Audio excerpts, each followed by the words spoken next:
Senator, to those who are saying that, don't we have enough laws for this? We have the plunder law, the malversation of public funds, graft and corruption, etc. Is there really a need to create another layer, another organization to look into corrupt practices? Well, good point. And that was also raised during the hearing. And it was Justice Puno, former Senate President Frank Drilon, who both said that unusual, extraordinary circumstances require unusual, extraordinary remedies.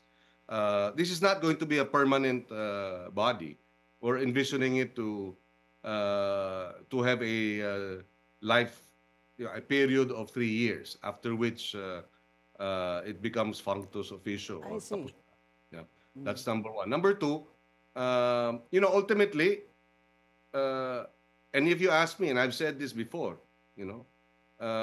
ultimately, the test of all of this is how speedily this will be disposed by the courts.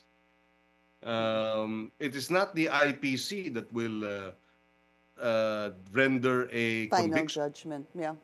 It's still the courts, Right. And I would like to think, and I've said this before, there were over 20 plus senators and over 100 congressmen who were linked to, di ba, nasangkot dito sa Napoles scam. And kung merong lang na-convict doon at nakulong doon sa dami na yun, baka hindi na nangyari itong mas malaki pang corruption scandal. I remember you said that during the Senate Blue Ribbon Committee hearing that actually caught the ire of a colleague of yours, Senator Jinggoy Estrada. Yes, but like I said, that was 20 senators. That was, I didn't mention any names. But anyway, I explained that to him.